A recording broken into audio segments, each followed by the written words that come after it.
MDH biryani મસાલા, પારંપરિક બિરયાનીનો અસલી સ્વાદ. असली मसाले साथ साथ MDH ભારતમાં ગેરકાયદે વસનારા પર તવાઈ. ગુજરાત પોલીસે દેશમાં સૌથી મોટી અત્યાર સુધીની કાર્યવાહી.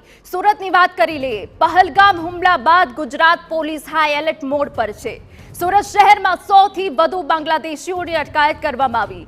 શહેરના અલગ અલગ વિસ્તારમાં પોલીસની ટીમ સર્ચ કરી રહી છે. બોગસ ડોક્યુમેન્ટ આધારે ભારતમાં રહેતા હતા.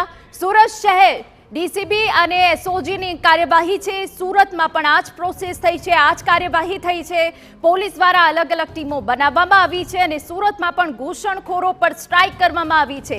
જે જગ્યા, જે વિસ્તારમાં સૌથી વધુ બાંગ્લાદેશી રહેતા હતા, ઘૂસણખોરો રહેતા હતા, ત્યાં સુરત પોલીસ પહોંચી છે અને તે બાદ તેમની અટકાયત કરી લેવામાં આવી છે. આંકડાની વાત કરીએ તો અત્યાર સુધી 100થી વધુ બાંગ્લાદેશીઓની અટકાયત સુરતમાં કરવામાં આવી છે. એ તસવીર અમે આપને બતાવી રહ્યા છે કે જ્યાં જેટલા પણ બાંગ્લાદેશીની અટકાયત કરવામાં આવી છે. આ ઘૂસણખોરો કે જેઓને અટકાયત કર્યા બાદ પોલીસ જે એક સ્થાન છે ત્યાં લઈ જઈ રહી છે. હવે આ તમામ જે લોકો છે તેમની પૂછપરછ કરવામાં આવશે અને આપને જણાવી દઈએ કે સુરતમાં પણ ઘૂસણખોરો પર સ્ટ્રાઇક. દેશમાં પોલીસે આ સૌથી મોટી કાર્યવાહી ગણી શકાય. અરે અત્યાર સુધી અમદાવાદ હોય કે સુરત હોય, આ પ્રકારની કાર્યવાહી પહેલી વખત થઈ છે કે જ્યાં તમામ ઘૂસણખોરો બાંગ્લાદેશીઓની ઊંઘ હરામ થઈ ગઈ છે. હવે આ પછી જે કાર્યવાહી થઈ છે એના પછી કોઈ પણ ઘૂસણખોર રાજ્યમાં પ્રવેશવાની હિંમત નહીં કરે એ નક્કી છે. પરંતુ આ તસવીરો પણ ખૂબ ખાસ બની જાય કે સુરતમાં પણ 100થી વધુ જે ઘૂસણખોરો છે, જે બાંગ્લાદેશી છે, તેઓની અટકાયત કરવામાં આવી છે. ગુજરાત પોલીસ હાઈ એલર્ટ મોડમાં છે. તમામ જગ્યા પર જ્યારે હાઈ એલર્ટ હોય અને તે વચ્ચે આટલી મોટી કાર્યવાહી જો કરવામાં આવે તો હવે પછી કોઈ પણ ઘૂસણખોર રાજ્યમાં પ્રવેશવાની હિંમત નહીં કરે. ગુજરાત પોલીસ દ્વારા સૌથી મોટી કાર્યવાહી કરવામાં આવી છે. અમદાવાદ પોલીસ હોય કે પછી સુરત પોલીસ હોય, પરંતુ સુરત પોલીસમાં પણ એસઓજી અને અલગ અલગ ટીમો બનાવીને એ વિસ્તારો સુધી પહોંચવાનો પ્રયત્ન કરવામાં આવ્યો કે જ્યાં બાંગ્લાદેશી રહે છે અને 100થી વધુ બાંગ્લાદેશીની અટકાયત કરી લેવામાં આવી છે. એક તસવીર અમે આપને બતાવી રહ્યા છે કે જ્યાં આધાર કાર્ડની પણ તપાસ કરવામાં આવી રહી છે. હવે આધાર કાર્ડ ગેરકાયદેસર છે, નકલી છે, તે તમામ મુદ્દાઓની તપાસ હવે પોલીસ કરશે. આ તસવીરો ખૂબ ખાસ બની જાય છે જ્યારે આટલી મોટી સ્ટ્રાઇક હોય અને તે બાદ તમામ જે બાંગ્લાદેશી છે, જે ઘૂસણખોરો છે, તેઓ પર કાર્યવાહી કરાઈ રહી છે. તેઓના આધાર કાર્ડ તપાસવામાં આવી રહ્યા છે. જમ્મુ કાશ્મીરની અંદર જે આતંકી હુમલો થયો છે અને ત્યારબાદ તમામ રાજ્યની જે પોલીસ છે તે એલર્ટ મોડ ઉપર જોવા મળી રહી છે. ત્યારે સુરત શહેરની ક્રાઇમ બ્રાન્ચ એસઓજી પોલીસ દ્વારા સુરત શહેરના અલગ અલગ વિસ્તારોની અંદર જે સર્ચિંગ કરવામાં આવ્યું, કોમ્બિંગ જે કરવામાં આવ્યું, તે આધારે જે રીતે 100થી વધુ જે ગેરકાયદેસર રીતે ભારતની અંદર જે બાંગ્લાદેશી જે રહેતા હતા તેમની અટકાયત કરવામાં આવી છે. જેની અંદર કેટલીક મહિલાઓ સામેલ છે, કેટલાક આખા જે પરિવારો છે તે બાંગ્લાદેશથી બોગસ ડોક્યુમેન્ટના આધારે ભારતની અંદર આવી અને જે વસતા હતા. છેલ્લા વર્ષોથી આ જે બાંગ્લાદેશીઓ છે તે અલગ અલગ વ્યવસાય સાથે સંકળાયેલા હતા.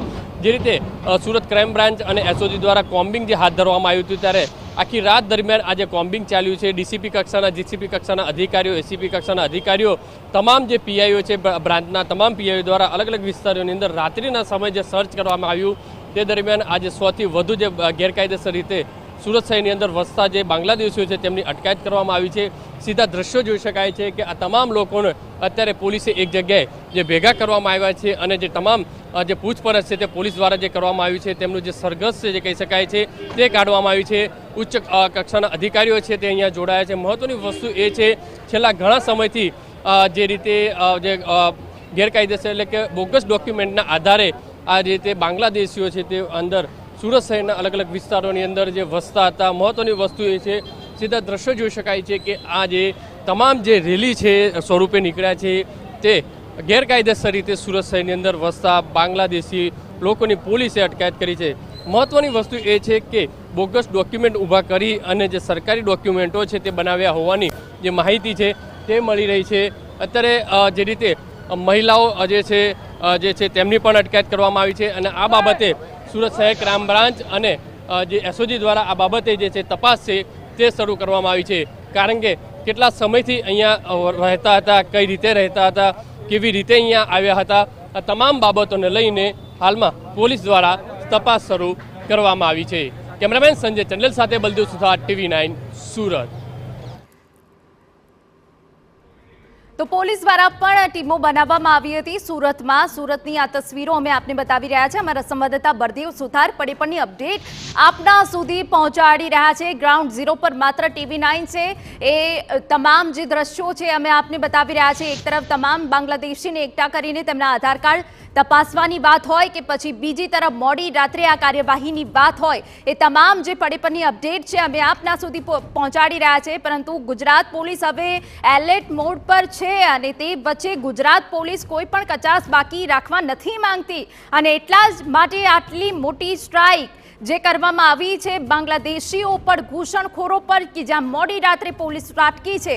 અમદાવાદ હોય કે પછી સુરત હોય કે જ્યાં પોલીસે બાંગ્લાદેશી ઘૂસણખોરોની ઊંઘ હરામ કરી દીધી છે અને મોડી રાત્રે આ તમામ લોકોની અટકાયત કરવામાં આવી છે. સુરતના પણ જે સંવેદનશીલ વિસ્તારો હતા કે જ્યાં સૌથી વધુ બાંગ્લાદેશી રહેતા હતા અને તે વિસ્તારોમાં પહોંચવામાં આવી, ટીમો બનાવવામાં આવી અને મોડી રાત્રે જ આ પ્રકારની કાર્યવાહી કરવામાં આવી છે. અત્યાર સુધી રાજ્યમાં ઘણા બધા એવા ઘૂસણખોરો હતા કે જે ગેરકાયદે પ્રવૃત્તિ કરતા હતા, પરંતુ હવે એ સાંખી નહીં લેવાય. એ તમામ જે ઘૂસણખોરો છે તેમને હવે રાજ્યમાંથી જવું પડશે. ગૃહ રાજ્યપ્રધાન હર્ષ સંઘવી દ્વારા પણ આજ ચેતવણી આપવામાં આવી છે, ચીમકી ઉચ્ચારવામાં આવી છે કે ઘૂસણખોરો રાજ્યમાં નહીં ચાલે અને તમામ લોકો જે છે તેઓએ પાછા જવું જ પડશે. અને તે બાદ ગુજરાત પોલીસ દ્વારા જે કાર્યવાહી કરવામાં આવી છે, ઇતિહાસની આ સૌથી મોટી કાર્યવાહી છે જે અમદાવાદ અને સુરતમાં કરવામાં આવી છે. આપને એ દ્રશ્યો પર બતાવી રહ્યા છે કે આ જે બાંગ્લાદેશી છે જેમની મોડી રાત્રે અટકાયત કરી લેવામાં આવી છે, આ તમામની હવે પૂછપરછ કરવામાં આવશે, તમામના આધાર કાર્ડ તપાસવામાં આવશે. હવે આમાંથી કેટલા લોકો ગેરકાયદે પ્રવૃત્તિઓ સાથે સંકળાયેલા હતા તેવી પણ વિગતો સામે આવશે.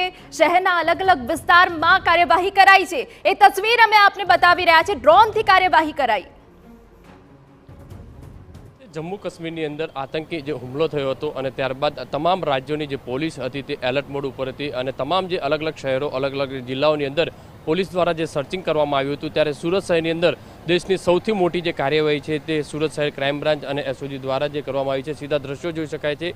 સુરત શહેરના અલગ અલગ વિસ્તારોની અંદર જે સર્ચિંગની જે કામગીરી કરવામાં આવી તેનાથી 100થી વધુ જે ગેરકાયદેસર રીતે સુરત શહેરની અંદર રહેતા જે બાંગ્લાદેશના જે મહિલા સહિત લોકો છે તેમની અટકાયત કરવામાં આવી છે. સીધા દ્રશ્યો અત્યારે જોઈ શકાય છે કે સુરત શહેરના અલગ અલગ વિસ્તારોની અંદર સુરત ક્રાઇમ બ્રાન્ચ અને એસઓજીની ટીમ દ્વારા જે સર્ચ કરવામાં આવ્યું હતું, ત્યારે અલગ અલગ વિસ્તારોની અંદર ગેરકાયદેસર રીતે ભારતની અંદર આવી અને બોગસ ડોક્યુમેન્ટ ઊભા કરી અને જે અલગ અલગ શહેરોની અંદર જે રીતે લોકો રહેતા હતા, જે રીતે માહિતી મળી હતી તેના આધારે જે સર્ચિંગ કરવામાં આવ્યું અને તમામ એટલે કે 100થી વધુ જે મહિલાઓ છે અને જે પુરુષોની જે અટકાયત છે તે હાલમાં જે પોલીસ દ્વારા કરવામાં આવી છે.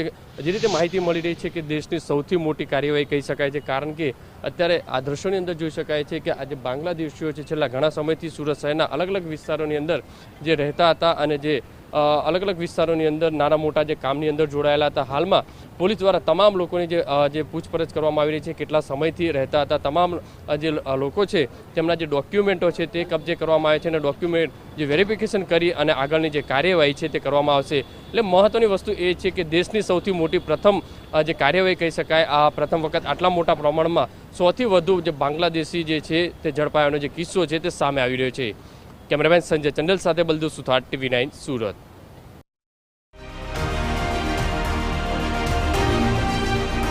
MDH કિચન કિંગ મસાલા રસોડામાં હોય તો આપણે કાંઈ પણ બનાવી શકીએ છીએ. રીંગણાનો ઓળો, બટેટા ફુલાવર, ભીંડી મસાલા અને બીજું ઘણું બધું. MDH